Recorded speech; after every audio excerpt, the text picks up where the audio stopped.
Hello guys, good day po. Welcome back sa ating channel Coins TV. At eto nga guys, paunti na ng paunti talaga yung ating barya. At ang bubuksan natin dito, ito tigsa 10 piso guys. So halo ito BSP at NGC. So ayan, pailan-ilan lang yung BSP na 10 piso dito. At sana pala rin tayo dito ng hinahanap natin. At tara guys, ayusin na natin yan. So ayan guys, nahati na nga natin sa dalawa itong ating barya na halagang 400 pesos at nakahiwalay na yung BSP sa NGC. So dito tayo mag-uumpisa guys sa NGC. So ang hahanapin natin dito ay yung year 2017 na semi-hard to find. At syempre error kung meron. At sana pala rin tayo dito sa ating 10 piso na to. At parang may napapansin ako dito. Yung gilid parang hindi siya reeded So sisilipin natin yan at iuhuli natin yan guys. Kasi pansinin nyo yung mga gilid niya, no, reeded yan. Kumpara dito sa isa na to, ayun, oh, makinis. So ayan. At umpisahan na natin to guys. Ang ating first coin 2018. So ayan, 2017 yung ating hahanapin dyan at error. At next coin 2019. Common 2020. At dyan ka na sa gilid, baka siya yung ating i-update guys. 2019, naduling na naman ako. Ang dalas kong maduling sa 2019. Napapagkamalang ko laging 2017. So kaya kinakabahan ako. At syempre meron na rin tayo niyan guys, 2017 dito sa 10 piso na NGC. At maganda-ganda na rin yung nakatabi natin na 2017 yan. At medyo madami-dami na rin yon. Pero syempre mas maganda kung madadagdagan. Okay, 2018. Kaya nga tayo nag-coin hunting para madagdagan yung ating mga koleksyon na nakatabi. So ayan, next coin common year 2020 and 2018. Napakadalang rin talaga ng 2017 dito sa NGC na to guys. Parang suntok sa buwan na rin ngayon makakuha ng 2017 dito sa NGC na to na 10 piso natin. At meron ditong naagnas na. Okay, next coin 2018, 2019 and 2020. So i-update natin yung 2020 na yan guys dahil madalas din na may nagme-message sa atin yan. At inaalok tayo nung 2020 na yan. So alamin natin kung magkano ba ang kanyang collector's value. At kung siya ba ay rare coin or hard to find or semi-hard to find. So malalaman natin yan guys. Stay tuned sa ating channel hanggang sa dulo. So ayan guys, eto na tayo sa ating second batch na BSP. Puro BSP to. Sana makadali tayo dito ng hard to find. So ang hard to find dito 2007, 2009 at syempre yung mga semi-hard to find. So kukunin din natin yan pag nakakita tayo. At syempre guys, baka hindi ka pa nakasubscribe sa ating channel. Pasuyo na po ng subscribe button dyan guys. At yung notification bell, huwag nyong kakalimutang pindutin yung all para po ma-notify po kayo pag may bago tayong upload. At syempre yung mga lagayan natin ng ating mga collection. So ayan guys, i-view nyo lang po yung product dyan sa gilid. At makikita nyo po dyan yung mga coin album natin, yung coin capsule at coin tube. So ayan, makikita nyo po dyan guys. Okay, umpisahan na natin tong ating second batch year 2001 ang ating first coin. So silipin lang natin to. At ito yung common na variation ng 2001. May variation din kasi to guys.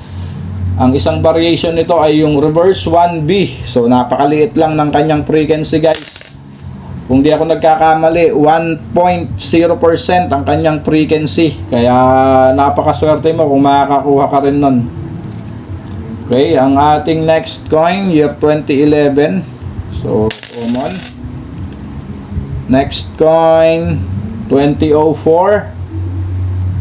So, common. At year 2017. Next coin natin, year 2010. Common. And 2002. At itong 2002 guys, may variation din to na mahirap ding makita guys. So, tignan lang natin kung ito ba yung 2002 na konti lang yung kanyang frequency. So, ayan guys, dali tayo ng 2002. Pero yung kanyang condition hindi na ganun kaganda. Pero ikikip natin to guys. So, ito ay reverse 1D na 1.4 lang yung kanyang frequency guys. So, extra sharp pointed star. So, ayan, tignan nyo po yung pinakagitna na star guys. At isusum lang natin para makita nyo. So, ayan guys, yung kanyang star. Extra sharp pointed star. Yung nasa gitna. So, ayan, ayos. Hindi na masama itong ating nahunt na to. At ikikip din natin yan. 2002. At ito pa ang isa. So, silipin lang din natin to guys. So, ayan guys, ganun din siya. Extra sharp pointed star. Mukhang nagkalat na ngayon. Naglalabasan na yung extra sharp ha. So, isusum lang din ulit natin guys. So, ayan ang kanyang star. Palmera shape kasi yung common. So, ito ay extra sharp pointed star. So, ayan guys, matulis yung star niya sa gitna. Okay, mukhang maganda yung ating ano ngayon ah.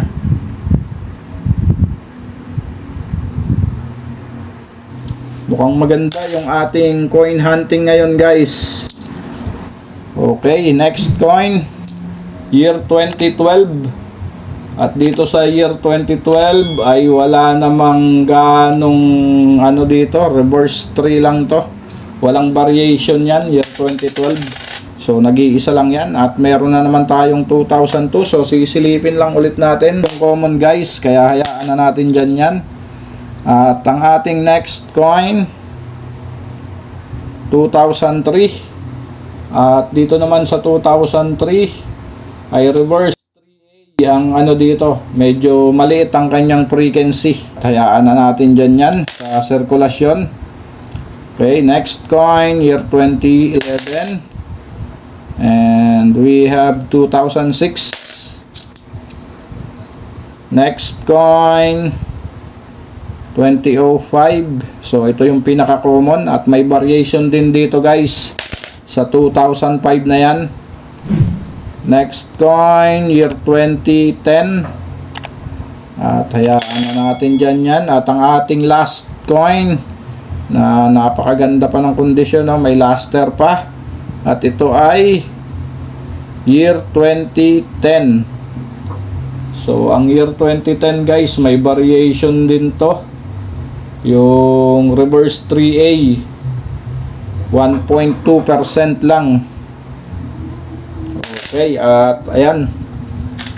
Ito ang ating i-update sa ating coin hunting ngayon. Ang year 2020, kung saan marami ang nag-aalok sa atin nito na nagme-message sa atin 2020. So alamin natin guys ang kanyang collector's value. So ayan ang ating kaibigan na si Mang Google.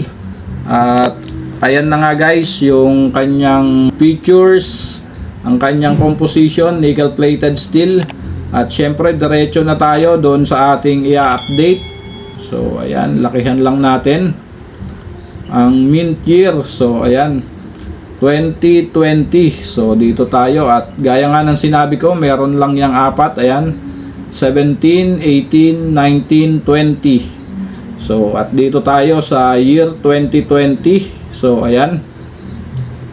At ang kanyang collector's value sa extra fine condition nagsimula 63 pesos. Sa AU condition 89 pesos.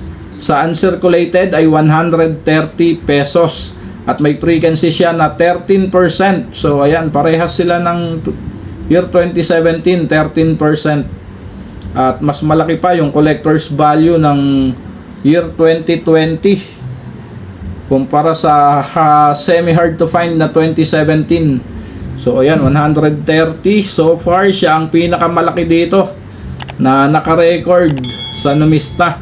Ang year 2020, 130 pesos at 13%. So masasabi natin na common lang din yan kumpara dito sa year 2017 na 13% din, pero mahirap makita to guys, itong year 2017 na to. So itong year 2020 masasabi natin common lang yan. At ayan ang kanyang status guys ngayong 2025. Ang year 2010, yan, 130 pesos sa uncirculated condition. So ayan guys, maraming salamat sa mga sumama sa ating coin hunting. Keep safe always and God bless.